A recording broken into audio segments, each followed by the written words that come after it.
ओम शांति। साकार मुरली 29 दिसंबर 2020। मीठे बच्चे, संगम युग पर तुम ब्राह्मण संप्रदाय बने हो। तुम्हें अब मृत्यु लोक के मनुष्य से अमर लोक का देवता बनना है। प्रश्न: तुम बच्चे किस नॉलेज को समझने के कारण बेहद का संन्यास करते हो?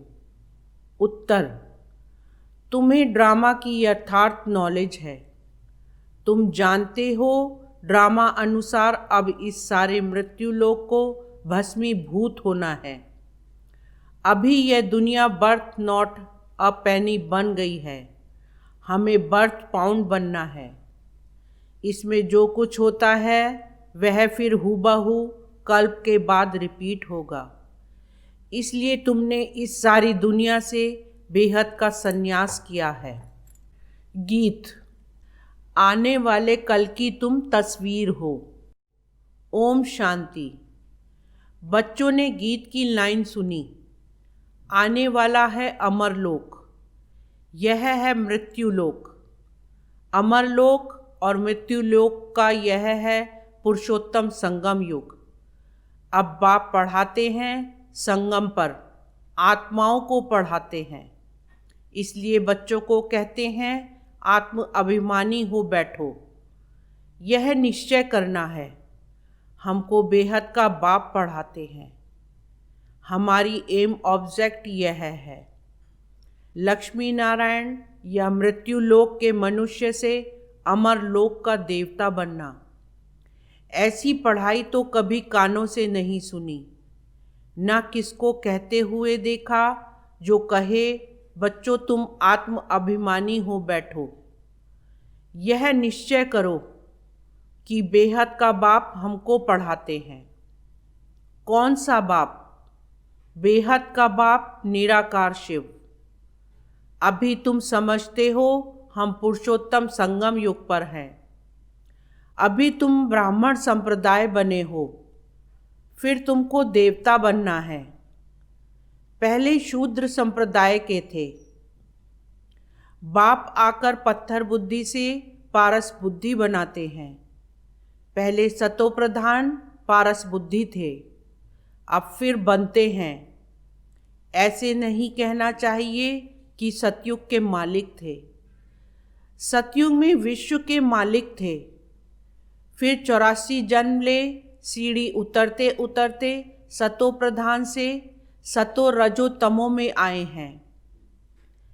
पहले सतो प्रधान थे तो पारस बुद्धि थे, फिर आत्मा में खाद पड़ती है। मनुष्य समझते नहीं।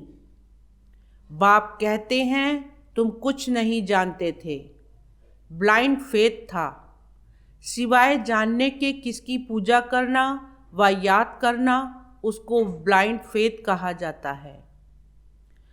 और अपने श्रेष्ठ धर्म श्रेष्ठ कर्म को भी भूल जाने से वह कर्म भ्रष्ट धर्म भ्रष्ट बन पड़ते हैं। भारतवासी इस समय देवी धर्म से भी भ्रष्ट हैं।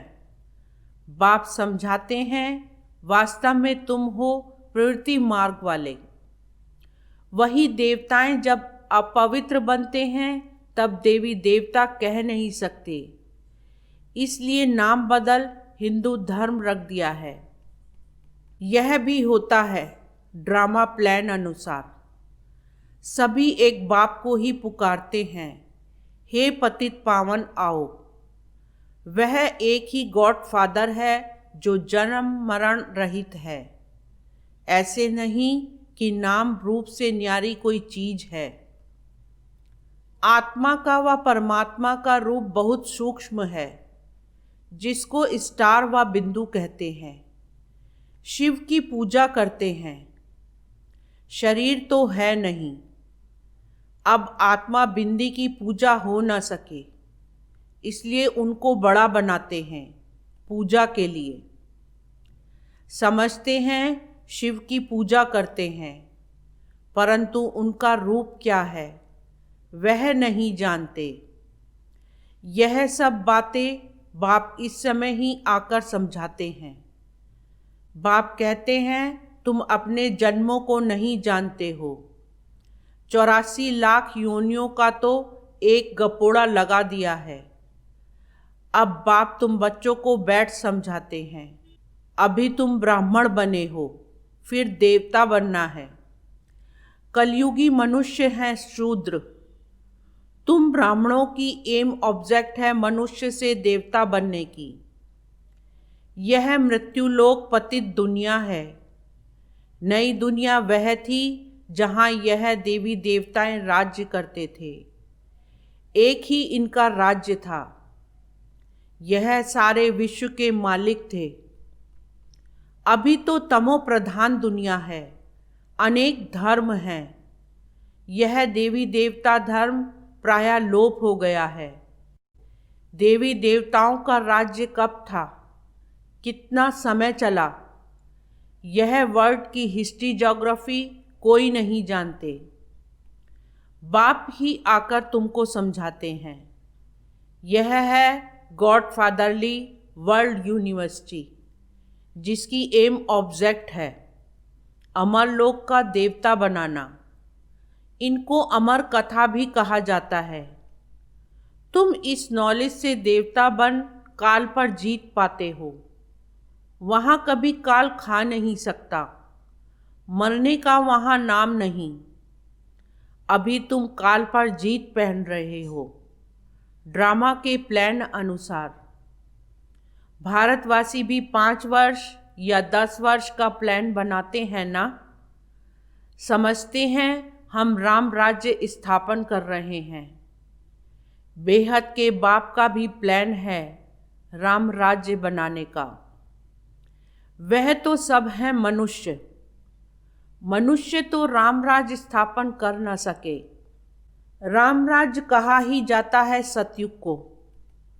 इन बातों को कोई जानते नहीं है। मनुष्य कितनी भक्ति करते हैं, जिस्मानी यात्राएं करते हैं। दिन अर्थात सतयुग त्रेता में इन देवताओं का राज्य था। फिर रात में भक्ति मार्ग शुरू होता है।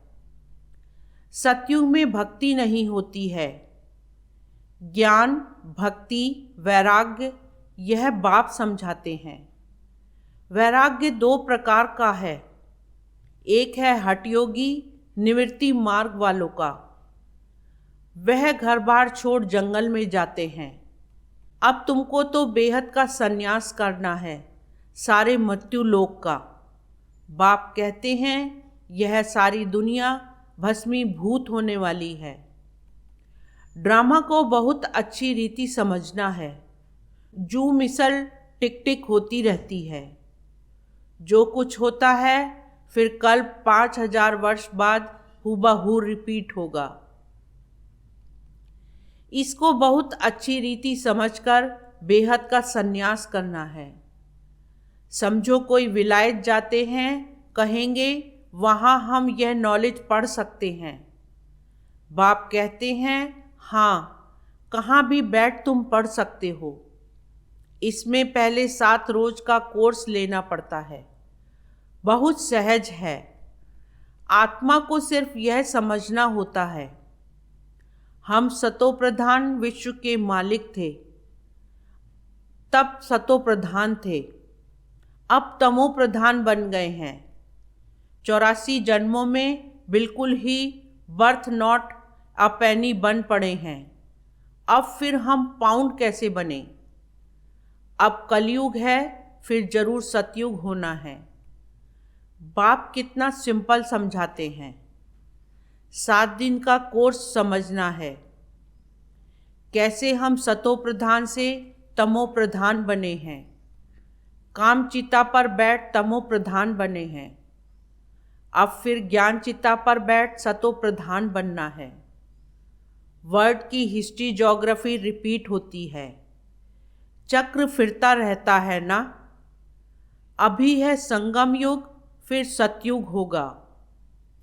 अभी हम कलयुगी विशस बने हैं, सो फिर सतयुगी वाइसलेस कैसे बने, उसके लिए बाप रास्ता बताते हैं। पुकारते भी हैं हमारे में कोई गुण नहीं है, अब हमको ऐसा गुणवान बनाओ जो कल पहले बने थे, उन्हों को ही फिर बनना है। बाप समझाते हैं, पहले पहले तो अपने को आत्मा समझो। आत्मा ही एक शरीर छोड़ दूसरा लेती है। अभी तुमको देही अभिमानी बनना है। अभी ही तुम्हें देही अभिमानी बनने की शिक्षा मिलती है। ऐसे नहीं तुम सदैव देही अभिमानी रहेंगे। नहीं, सतयुग में तो नाम शरीर के रहते हैं। लक्ष्मी नारायण के नाम पर ही सारी कारोबार चलती है। अभी यह है संगम युग, जबकि बाप समझाते हैं तुम नंगे अशरीरी आए थे, फिर अशरीरी बन वापिस जाना है। अपने को आत्मा समझ बाप को याद करो। यह है रूहानी यात्रा। आत्मा अपने रूहानी बाप को याद करती है। बाप को याद करने से ही पाप भस्म हो जाएंगे। इनको योग अग्नि कहा जाता है। याद तो तुम कहाँ भी कर सकते हो, 7 रोज में समझाना होता है। यह सृष्टि चक्र कैसे फिरता है, कैसे हम सीढ़ी उतरते हैं। अब फिर इस एक ही जन्म में चढ़ती कला होती है। विलायत में बच्चे रहते हैं, वहाँ भी मुरली जाती है। यह स्कूल है ना? वास्तव में यह है गॉड फादरली यूनिवर्सिटी। गीता का ही राजयोग है, परंतु श्री कृष्ण को भगवान नहीं कहा जाता। ब्रह्मा विष्णु शंकर को भी देवता कहा जाता है। अभी तुम पुरुषार्थ कर फिर 100 देवता बनते हो। प्रजापिता ब्रह्मा भी जरूर यहाँ होगा ना? प्रजापिता तो मनुष्य है ना? प्रजा जरूर यहाँ ही रची जाती है। हम सो का अर्थ बाप ने बहुत सहज रीति समझाया है। भक्ति मार्ग में तो कह देते हम आत्मा सो परमात्मा, इसलिए परमात्मा को सर्वव्यापी कह देते। बाप कहते हैं सब में व्यापक है आत्मा। मैं कैसे व्यापक होऊंगा? तुम मुझे बुलाते ही हो, हे पतित पावन आओ, हमको पावन बनाओ। निराकार आत्माएं सब आकर अपना अपना रथ लेती हैं। हर एक अकाल मूर्त आत्मा का तख्त है। यह तख्त कहो अथवा रथ कहो, बाप को तो रथ है नहीं, वह निराकार ही गाया जाता है। न सूक्ष्म शरीर है न स्थूल शरीर है।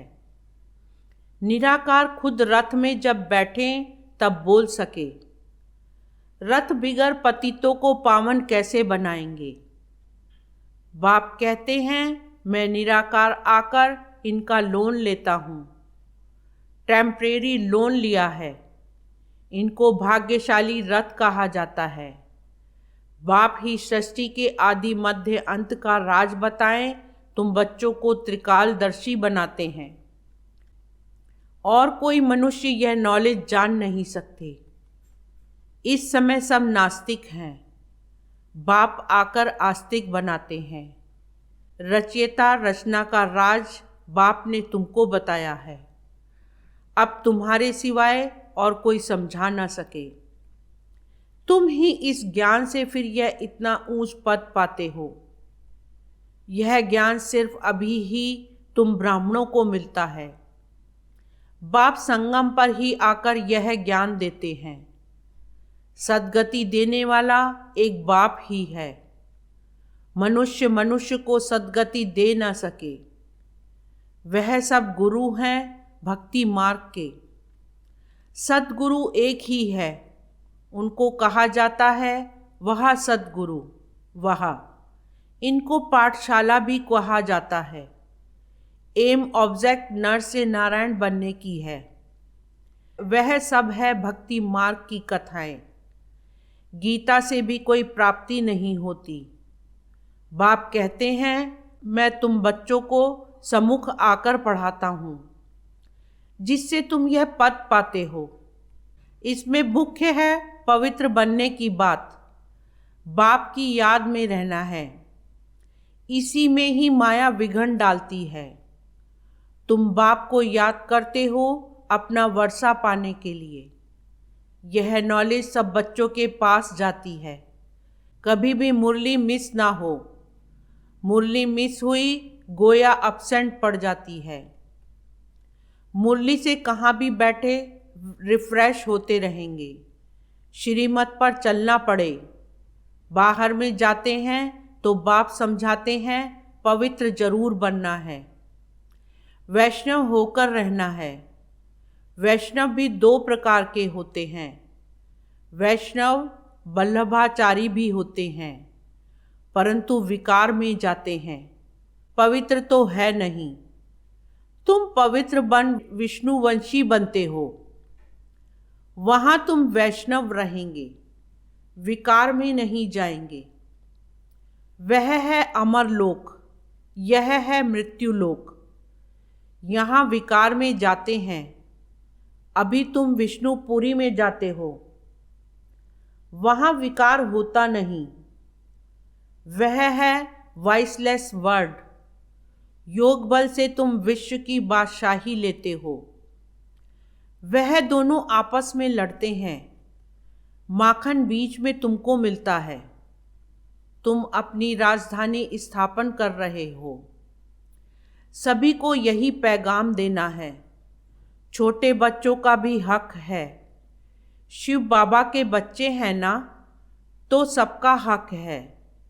सबको कहना है अपने को आत्मा समझो। माँ बाप में ज्ञान होगा तो बच्चों को भी सिखाएंगे। शिव बाबा को याद करो। सिवाय शिव बाबा के दूसरा ना कोई। एक की याद से ही तमो प्रधान से सतो प्रधान बन जाएंगे। इसमें पढ़ाई बहुत अच्छी चाहिए। विलायत में रहते भी तुम पढ़ सकते हो। इसमें किताब आदि कुछ भी नहीं चाहिए। कहाँ भी बैठे तुम पढ़ सकते हो। बुद्धि से याद कर सकते हो। यह पढ़ाई इतनी सहज है। योग अथवा याद से बल मिलता है। तुम अभी विश्व का मालिक बन रहे हो। बाप राजयोग सिखाकर पावन बनाते हैं। वह है हठ योग, यह है राजयोग। इसमें परहेज बहुत अच्छी रीति चाहिए। इन लक्ष्मी नारायण जैसा सर्वगुण संपन्न बनना है ना। खान पान की भी परहेज चाहिए। और दूसरी बात, बाप को याद करना है तो जन्म जन्मांतर के पाप कट जाएंगे। इसको कहा जाता है सहज राजयोग, राजाई प्राप्त करने के लिए। अगर राजाई ना ली तो गरीब बन जाएंगे। श्रीमत पर पूरा चलने से श्रेष्ठ बनेंगे। भ्रष्ट से श्रेष्ठ बनना है। उसके लिए बाप को याद करना है। कल पहले भी तुमने ही यह ज्ञान लिया था जो फिर अब लेते हो। सतयुग में और कोई राज्य नहीं था। उसको कहा जाता है सुख धाम। अभी यह है दुख धाम। और जहाँ से हम आत्माएं आई हैं वह है शांति धाम। शिव बाबा को वंडर लगता है दुनिया में मनुष्य क्या क्या करते हैं। बच्चे कम पैदा हों उसके लिए भी कितना माथा मारते रहते हैं। समझते नहीं यह तो बाप का ही काम है। बाप झट एक धर्म की स्थापना कर बाकी सब अनेक धर्मों का विनाश करा देते हैं एक धक से। वो लोग कितनी दवाइयाँ आदि निकालते हैं पैदाइश कम करने लिए। बाप के पास तो एक ही दवाई है, एक धर्म की स्थापना होनी है। वह समय आएगा सब कहेंगे यह तो पवित्र बन रहे हैं।